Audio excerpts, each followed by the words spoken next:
वो कौन थी? Episode number 2। खैर बस स्टैंड ज़्यादा बड़ा नहीं था और भीड़ भाड़ भी नहीं थी आधे से ज़्यादा एरिया में। ऊपर वाले का शुक्र है बस मिल गई। बस के बाहर एक कुत्ता बैठा हुआ था। मेरी आहट से उसकी नींद खुल गई। उसने मेरी ओर देखा और देखकर फिर से सो गया, जैसे मेरे आने से उसको कोई फ़र्क नहीं पड़ा हो। मैंने दरवाज़ा खोला तो पहले से ही खुला हुआ था। मोबाइल की लाइट ऑन की और अंदर जाकर देखने लगा। वहाँ उसी सीट के नीचे मेरा पर्स पड़ा हुआ था। जब मैंने सीट बदली शायद उसी वक्त गिर गया होगा। मैंने तुरंत उठा लिया, सब कुछ सुरक्षित था। मेरे मुंह से निकला थैंक गॉड।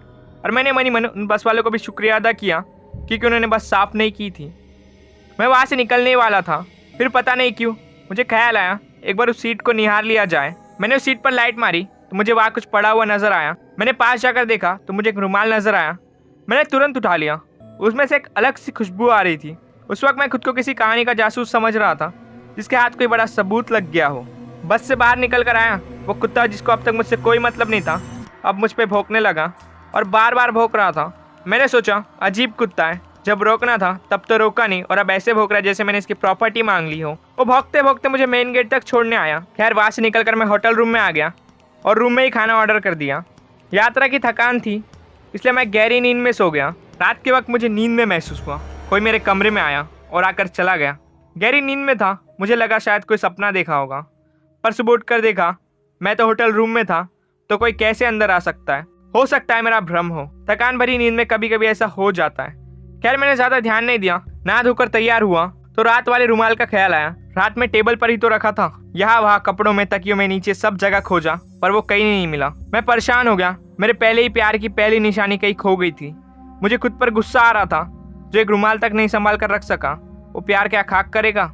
उस होटल में 3 रूम में एक वेटर लगा हुआ था। मैंने रिसेप्शन में कॉल किया, उसे ऊपर बुलाया और पूछा क्या कोई मेरे रूम में आया था क्या? उसने कहा सर रूम अंदर से लॉक होता है, ऐसे कोई अंदर नहीं आ सकता। उसने पूछा क्या हुआ सर, कुछ सामान चोरी हुआ क्या? मैंने कुछ सोचते हुए कहा कुछ नहीं, तुम जाओ। वो रात के खाने की प्लेट्स उठाने लगा, तभी उसे नजर आया टेबल पर कुछ कोयले रखे हुए हैं और वह आश्चर्यचकित होकर देखने लगा। साहब ये आपने रखे है क्या? आश्चर्य की बात है, मेरा ध्यान कैसे नहीं गया। टेबल पर कोयले बिखरे पड़े थे मानो अज्जले हो। वो वेटर उनको देखकर सकपका गया और सिर्फ प्लेट लेकर चला गया। मुझे वेटर का व्यवहार अजीब सा लगा और इससे भी अजीब ये लगा कि ये कोयले मेरे रूम में कैसे आए, और उससे भी अजीब ये था रूम अंदर से बंद था तो ये रुमाल कहाँ गायब हो गया? सब सामान्य सा ही रखा हुआ था तो सिर्फ कोई रुमाल लेने क्यों ही आएगा? मैं भूत प्रेत पर यकीन नहीं रखता हूँ। मुझे स्टाफ मेंबर पर ही शक हो रहा था कि कोई मुझे नींद में समझ कर आया और जल्दबाजी में कुछ हाथ न लगा तो सिर्फ रुमाल ही लेकर चला गया। मेरी एक गंदी आदत थी, किसी भी चीज़ के पीछे पड़ जाऊँ तो सुलझा कर ही दम लेता हूँ।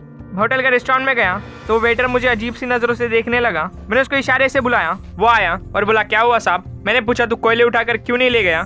वो सकपका गया और बोला मैं बोलता हूँ किसी को वो उठा लेगा। मैंने थोड़ा सख्ती से पूछा तूने क्यों नहीं उठाया और तू घबरा क्यों गया था? बोल तू ही आया था ना रात को रूम में? वो बोला नहीं साहब, आपके कमरे में कोई चुड़ैल आई थी।